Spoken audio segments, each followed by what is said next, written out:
Good morning, नमस्कार दोस्तों। कैसे हैं, क्या हाल चाल है? सब ठीक ठाक है। चलिए आज से हम हिंदी वर्णमाला शुरू करते हैं। हिंदी के प्रत्येक टॉपिक को देखते हुए बारी बारी से सभी चैप्टरों का एनालिसिस करते हुए मैं आपको टॉपिक वाइज एनालिसिस करवाता चलूँगा हर एक चैप्टर पे। तो आइए आज मैं आप लोग को हिंदी वर्णमाला का पहला चैप्टर स्टार्ट करता हूँ। ठीक है, तो देखिए आज मैं आपको बताऊँगा कि वर्णमाला क्या होता है और वर्णमाला के अंतर्गत क्या क्या चीज़ें आती हैं। देखिए वर्णमाला में सबसे पहला शब्द जो आता है आपका वर्ण, और वर्ण के बारे में आपको बता दूं कि वर्ण होता क्या है। तो वर्ण जो होता है ये एक प्रकार का अक्षर होता है, यानी प्रत्येक वर्ण को हम अक्षर कह सकते हैं, लेकिन प्रत्येक वर्ण को अक्षर कह सकते नहीं। आइए मैं आपको बताता हूँ। सबसे पहले जान लीजिए कि भाषा क्या होती है। तो मैं आपको बता दूं कि भाषा की सबसे छोटी जो इकाई होती है वो होती है ध्वनि। आप जानते होंगे, पढ़े होंगे कि भाषा की सबसे जो छोटी इकाई होती है उसको हम लोग क्या बोलते हैं, ध्वनि। और ध्वनि जो होती है, ध्वनि उत्पन्न कैसे होता है, तो थोड़ा सा मैं विज्ञान की तरफ आपको ले जाना चाहता हूँ। विज्ञान ये कहता है कि ध्वनि को उत्पन्न करने के लिए कंपन की आवश्यकता होती है। ध्वनि को उत्पन्न करने के लिए कंपन की आवश्यकता होती है, यानी कोई भी ध्वनि को अगर उत्पन्न करना हो तो हमको सबसे पहले कंपन की आवश्यकता होगी। अगर कंपन होगा तभी ध्वनि उसमें आ पाएगी। तो आप बताइए हमारे मुख से जो ध्वनि निकलती है, यानी हमारे मुख से जो ध्वनि निकलती है वो क्या होती है। तो हमारे मुख से जो ध्वनि निकलती है उसी को जब हम चिन्हित कर देते हैं तो वही हमारा क्या बन जाता है, वर्ण बन जाता है। यानी हमारे मुख से जब कोई ध्वनि निकलती है उसको हम अंकित कर देते हैं, चिन्हित कर देते हैं, या उसको हम लिपिबद्ध कर देते हैं, तो उसी को हम लोग क्या बोलते हैं, उसी को हम लोग क्या बोलते हैं, वर्ण कहते हैं, लिपिबद्ध। जब उसी को हम क्या करते हैं, जब हम किसी वर्ण को, जब हम, आइए मैं आपको बताता हूँ, जब हम किसी वर्ण को क्या कर दें, लिपिबद्ध कर दें या अंकित कर दें। जब हम किसी वर्ण को अंकित या लिपिबद्ध कर देते हैं तो हमारा वो क्या बन जाता है, वो हमारा वर्ण बन जाता है। ठीक है, अब देखिए भाषा की जो सबसे छोटी इकाई होती है, यानी भाषा की जो सबसे छोटी लिखित इकाई होती है वो क्या होती है, वर्ण। इसको हम कह सकते हैं क्या, कि भाषा की सबसे छोटी लिखित इकाई, लिखित इकाई। ठीक है, अब देखिए मैं आपको बता दूं कि पूरे विश्व में लगभग 200 से लेकर 400 तक, यानी अगर पूरे विश्व में देखा जाए तो विश्व में लगभग 200 से लेकर लगभग 400 अक्षरों को, विश्व में लगभग 200 से लेकर 400 अक्षरों को अभी तक ज्ञात किया जा सक। लेकिन इसमें मैं आपको बता देता हूं कि भारतीय भाषा में, यानी हमारे संविधान की जो 8वीं अनुसूची है, उस 8वीं अनुसूची में उल्लिखित 22 भाषाओं में, उन 22 भाषाओं में जो सभी भाषाएं हैं उसमें से जो आपका तमिल है, तमिल में सबसे ज़्यादा अक्षरों की संख्या होती है। यानी तमिल भाषा में अगर आपसे पूछा जाए क्वेश्चन कि किस भाषा में सबसे ज़्यादा अक्षर होते हैं, तो तमिल भाषा में सबसे ज़्यादा अक्षर होते हैं। सबसे ज़्यादा अक्षर किस भाषा में होते हैं, तमिल में। लगभग कितने, आपको बता दूं कि लगभग तमिल भाषा में 250, यानी 247 से 250 के लगभग आसपास इसमें अक्षरों की संख्या होती है। कितने, 247 के आसपास। तो इतनी बातें समझ में आ गई आपको। ठीक है, तो एक बार मैं फिर से रिपीट कर देता हूं और आपको बता देता हूं कि क्या क्या चीज़ें हैं इसमें। देखिए वर्णमाला में आपको मैं बता देता हूं कि जो हमारे गले में स्वरतंत्रियाँ लगी हुई हैं, लैरिक्स लगा हुआ है, इसको जब इससे निकलती है तो वो ध्वनियाँ, उन ध्वनियों को जब हम अंकित कर देते हैं या लिपिबद्ध कर देते हैं तो उसी को हम लोग क्या कहते हैं, वर्ण। अब हिंदी वर्णमाला में अगर देखा जाएगा तो कुल वर्णों की संख्या कितनी होती है, टोटल 52। और वर्णमाला को पढ़ते समय हम इसको 2 पार्टों में पढ़ेंगे, एक हो जाएगा आपका स्वर और दूसरा हो जाएगा आपका व्यंजन। ठीक है, तो बारी बारी से मैं आपको चर्चा कराते हुए, पढ़ाते हुए चलूँगा। सबसे पहले आइए देखते हैं स्वर के बारे में। स्वर क्या होता है, स्वर, तो जो स्वर होता है वो पूरी तरह से स्वतंत्र होता है। स्वर पूरी तरह से क्या होता है, स्वतंत्र होता है, मतलब जिसको अबाध गति से बोला जाए। ठीक है, ये बातें समझ में आ गई? आप लोग बताइए, ये बातें समझ में आ गई हैं? अगर बातें समझ में आ गई तो आगे बढ़ें। कोई कन्फ्यूजन हो तो बताएं। नहीं, बोलिए। अच्छा, वर्ण और अक्षर, चलिए ठीक है, फिर से एक बार मैं वर्ण और अक्षर के बारे में बता देता हूँ। देखिए जो वर्ण होता है, जैसे मान लीजिए कोई शब्द मैं लेता हूँ, जैसे मान लीजिए एक शब्द है आपका, शब्द लेता हूँ, जैसे मान लीजिए राधा, राधा शब्द है। अगर राधा शब्द में पूछे आपसे बताइए कुल कितने वर्ण हैं, तो क्या बताएंगे, इसमें वर्णों की संख्या कितनी है। तो वर्णों की संख्या अगर देखेंगे तो राधा वर्ण में कितने वर्ण आएंगे, देखिए मैं आपको बता, र में देख पैसे र प्लस हो जाएगा आ प्लस हो जाएगा ध प्लस इसमें आपका आ, 1 2 3 4। अगर इसमें देखेंगे तो कितने हो जाएंगे, 4। यानी अगर आपसे पूछा जाए कुल कितने वर्ण हैं, कुल कितने वर्ण हैं, तो वर्णों की संख्या हो जाएगी 4। अगर अक्षर पूछेगा तो एक र और एक धा, यानी रा और एक दूसरा वाला क्या हो जाएगा, धा, ये 2। यानी अक्षर जो हो जाएगा इसमें कितने हैं टोटल, 2। बात समझ रहे हैं। कभी कभी कुछ क्वेश्चंस आ जाते हैं, ऐसे पूछ लेता है कि एग्जाम में आया होता, संविधान में कुल कितने वर्ड हैं, सावधान में कितने हैं, कमल में कितने हैं, ठीक है, तो आप इसको ऐसे करके बता सकते हैं। ठीक, चलिए आगे देखिए।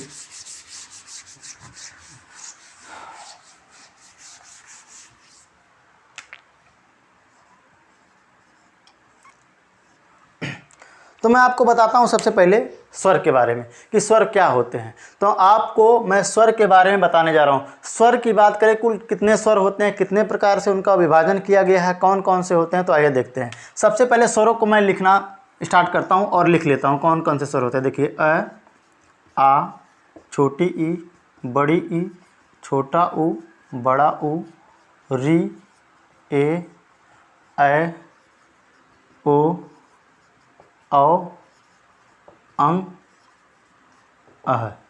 यही टोटल के टोटल आप कितने, टोटल अगर देखेंगे तो इसको गिनेंगे कुल संख्या 13 है। लेकिन हिंदी वर्णमाला में अंग और अह इन दोनों को कहा जाता है अयोगवाह, अयोगवाह। अब अयोगवाह क्या होते हैं मैं आपको बताता हूँ। देखिए क्या, हिंदी वर्णमाला में इन शब्दों इन्हीं हिंदी वर्णमाला में जो स्वर होते हैं, इन सभी स्वरों की संख्या टोटल मानी गई है 11। अंग और अह को ना तो स्वर और ना ही व्यंजन, इनको अलग कर दिया गया, एक नाम दे दिया गया है इनको अयोगवाह। ठीक है, अब इसी का विभाजन किया जाएगा। किस प्रकार से विभाजन किया जाएगा और क्या क्या प्रकार से इनको किस प्रकार से इनका विभाजन किया जाएगा मैं आपको बताता हूँ। देखिएगा, सबसे पहले इनका जो विभाजन किया गया है मात्रा के आधार पे।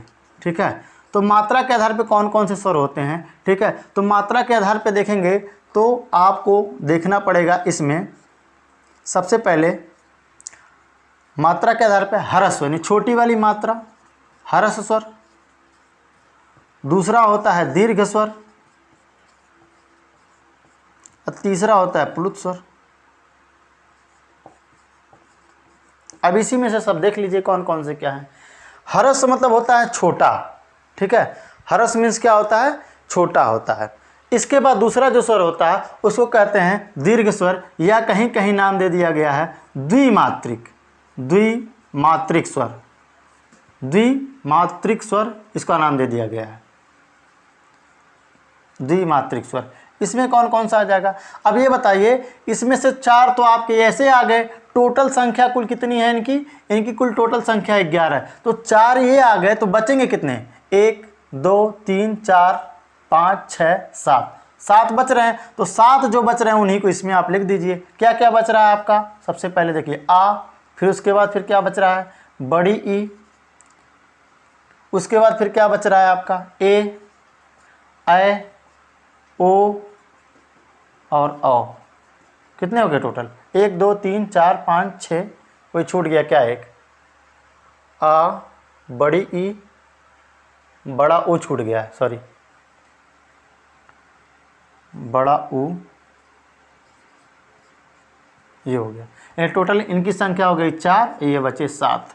ठीक, 7 4 11 स्वर हो गए। अब ये प्लुत की बात क्या होती है, तो प्लुत कहीं दिया नहीं रहता, बस क्या होता है, कहा जाता है कि जिन स्वरों को उच्चारण में हरस्व का 3 गुना या फिर दीर्घ का दुगना समय जिसमें लगता है उसको कहते हैं प्लुत। जैसे मान लीजिए राम का उच्चारण कर रहे हैं, अब किसी चीज़ का लंबा समय उच्चारण करना हो या किसी चीज़ में आलाप करना हो, आलाप करने में, तो वहाँ पे इसका क्या होता है, उसका प्रयोग होता है। जैसे मान लीजिए राम बोलना है तो राम को लंबे समय तक बोलने के लिए राम बोल देंगे, या ओम, ओम ओम बोल रहा हूँ, यहाँ सब चीज़ों पे प्लस स्वर का होता है। तो ये चीज़ें क्लियर हो गई, ठीक है। इसके बाद देखिए दूसरा जो विभाजन किया गया है वो किया गया है ओष्ठ के आधार पे, यानी ओष्ठ के आधार पर, ओष्ठ कर के आधार पर,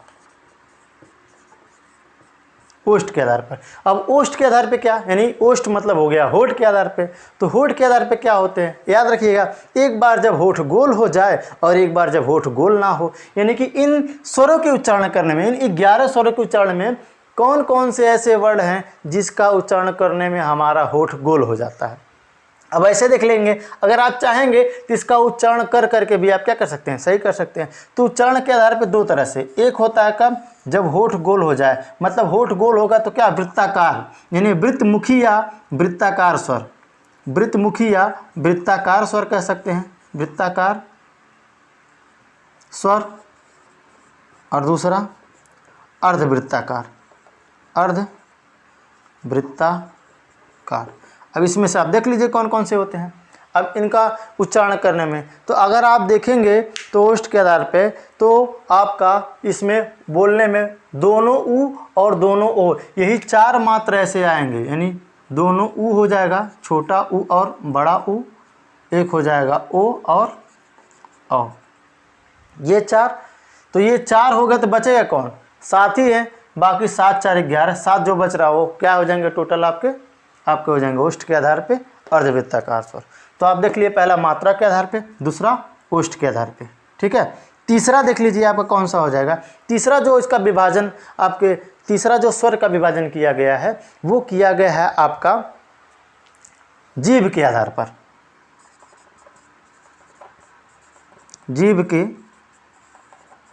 आधार पर। तो जीभ के आधार पे तो देखिए जीभ को 3 पार्टों में डिवाइड कर दीजिए। जैसे मान लीजिए जीभ है ये आपकी, ठीक है, ये आगे का पार्ट, ये पीछे वाला पार्ट और एक बीच वाला पार्ट, ये 3 पार्टों में इसको डिवाइड कर दीजिए। तो इसमें आप कह सकते हैं पहला अग्रस्वर, दूसरा पश्च स्वर और अग्रस्वर, मध्य स्वर, मध्य स्वर, उसके बाद आएगा आपका पश्च स्वर। अब बताइए इसमें क्या है, ये भी आसान है एकदम से। आप देख सकते हैं जिन स्वरों का उच्चारण करने में जीभ का अगला भाग काम करे, यानी जिन स्वरों के उच्चारण करने में जीभ का क्या करे, अगला भाग। अब इसमें से कौन कौन से ऐसे स्वर होंगे जिसको बोलने में जीभ का आपका अगला भाग काम करेगा, तो ध्यान से देखिएगा। या तो आप इसका उच्चारण कर लीजिए, अब बोले बोलने में आ रहा है, नहीं आ बोलने में नहीं, ई बोलने में आपका क्या हो रहा है, जीभ का अगला भाग काम कर रहा है, यानी ई। अगर ई बोलेंगे तो आपका आ रहा है, तो आपका इसमें हो जाएगा क्या, ई, छोटी ई, दोनों ई हो जाएगा। और आपका ए आ जाएगा आपका, ए और आपका क्या हो जाएगा, आई, ये 4 हो जाएंगे। मध्य में मात्र एक ही आता है, वो है आपका क्या, अ, ठीक, मध्य में। तो 4 एक हो गया, 5 ऐसे बचे कितने, 6 आपके जो बचे हैं इसमें हो जाएंगे पश्च स्वर में। जो टोटल बच रहे हैं आप इसी से लिख देंगे। तो आप देखिए मात्रा के आधार पे, ओष्ठ के आधार पे और जीभ के आधार पे आपको बता दिए, ठीक है। अगला देखिए, रुको मिटा दिए। देखिए तो मैं आपको 3 तरह से बता दिया हूँ, पहले मात्रा के आधार पर, दूसरा आप पढ़े हैं क्या, मुख्य क्या नाम है, जीभ के आधार पर, और तीसरा अब चौथा देखिए आपका होता है मुख खुलने के आधार पर, मुख खुलने के आधार पर, मुख खुलने के आधार पर, मुख खुलने के आधार पर जो स्वर होता है इसको कितने तरह से बांट दिया गया है, तो वो 4 प्रकार से। अब 4 प्रकार से कौन कौन से हो जाएंगे, तो उसका नाम आपको याद रखना पड़ेगा। एक होता है समृत स्वर, समृत स्वर। दूसरा इसका आधा कर दीजिए, अर्धसमृत। अगला होता है आपका विवृत स्वर, विवृत हो गया। और चौथा टाइप जो होता है उसको कहते हैं अर्धविवृत, याद करने का आसान तरीका, समृत स्वर, अर्धसमृत, विवृत और अर्धविवृत, 4 प्रकार के हो गए, ठीक है। अब इसमें से हम कौन कौन रखेंगे, तो देखिए सबसे पहले आसान तरीका, विवृत में एक याद कर डालिए आप। सबसे पहले विवृत में मात्र एक ही आता है, वो आता है आपका आ, विवृत में मात्र एक होता है आ, ठीक है। विवृत में क्या होता है, ये अक्सर भूल जाया करता है, बस इन चारों किसी तरह से आप याद कर लेंगे, ठीक है, तो फिर आपका कोई भी क्वेश्चन गलत नहीं हो पाएगा इससे अंतर्गत। अब समृत में क्या क्या आता है, तो समृत में चार आते हैं। चार कौन कौन आते हैं, तो उन चारों में जो आता है वो सबसे पहले आपका जो आता है वो आता है ई और उ, यानी आपका आ जाएगा दोनों आपका ई हो जाएगा और छोटा उ और बड़ा उ, ये हो गया। यानी समृत स्वर में दोनों ई और दोनों उ आपके हो जाएंगे, ठीक। इसके अलावा क्या बचेगा आपका अर्ध समृत में, अब ये चार तो आपके इसमें आ जाएंगे, ठीक है। इसमें आपका आता है ए और ओ, अर्ध समृत में आता है ए और ओ, बाकी जो बचेगा लास्ट में आप क्या लिख दीजिए विवृत में, ठीक है। तो देखिए यहाँ कितना हो गया, 4 2 6 1 7 7 हो गया, 4 बचा है, 4 में जो बचा है उसको नोट करके लिख डालिएगा। अच्छा देखिए री को भी इसी में रखा जाता है, समृत स्वर में री को भी रख दिया जाता है, री को भी रख दिया जाता है, ठीक है। अब जो बच रहा है इसमें लिख डालिए। तो इसमें आपका कौन सा बच रहा है, देखिए आपका सबसे पहले बचेगा ए को लिख दीजिए, ठीक है। आपने नोट कर ही डाला है, दोनों ई और दोनों उ को भी नोट कर डाला है। आपका ए इसमें आ गया तो आई बचा है, आपका आई हो गया, ठीक है। ओ लिखे हैं तो आपका बचेगा क्या, औ बचेगा, ठीक। एक आपका अ आता है ये वाला, ये जैसे कॉपी में लिखते हैं वो चाँद बिंदी वाला, ये भी अक्सर इसमें ऐड कर दिया जाता है। तो ये आपका क्या हो गया, मुख खोलने के आधार पे, ठीक है। चौथा हो गया। पांचवा जो प्रकार होता है उसको मैं आपको बता देता हूँ, कंठ के आधार पर, कंठ के आधार पर, कंठ के आधार पर। तो कंठ के आधार पर कैसे बांटा गया है, तो सबसे पहले आप नीचे से लेके ऊपर तक ऐसे लिख डालिएगा। सबसे आसान तरीका मैं बताता हूँ, सबसे पहले लिखिएगा ऐसे कंठ, तालु, मूर्धा, दंत और ओष्ठ, ऐसे लिख डालिएगा। कंठ, तालु, मूर्धा, दंत, ओष्ठ, ऐसे लिख डालिएगा। उसके बाद क्या करिएगा, लिखने का तरीका मैं आपको बता देता हूँ। कंठ शुरुआत के देखिए अ और आ, ये क्या हो जाएंगे कंठ में, शुरुआत के 2 अक्षर लिखिएगा कंठ में, अ और आ, कंठ के हो गए। उसके बाद जो दोनों बच रहे हैं ई और ई, ये हो जाएंगे तालु में, छोटी और बड़ी तालु। मूर्धा से क्या बचेगा, ठीक है, मूर्धा से आपका जो बचेगा इसको छोड़ दीजिए, ठीक है। उ और उ बोलने भी पता चल रहा है आपका ओठ का काम कर रहा है, तो यहाँ पे उ और उ ऐसे ही आप जान जाएंगे, ऐसे ही आप पता लगा लेंगे, ये हो जाएगा, ठीक है। मूर्धा से आपका हो गया क्या, री, मूर्धा से क्या हो गया, री हो गया।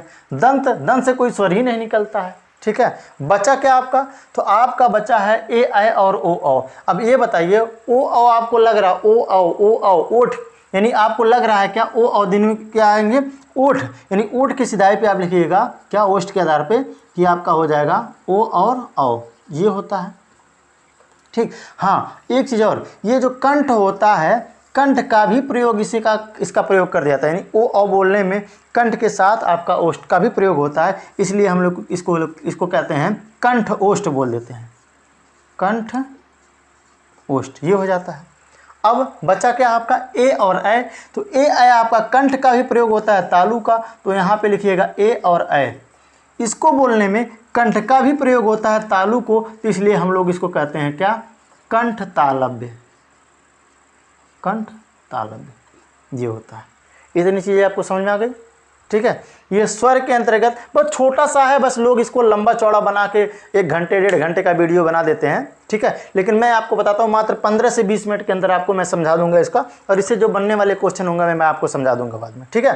तो देखिएगा ये इसको 5 प्रकार से जो बांट के आपको पढ़ा दिए इसको याद कर डालिएगा। हाँ एक चीज़ और समझिएगा, आपसे कभी कभी परीक्षा में पूछ लेता है,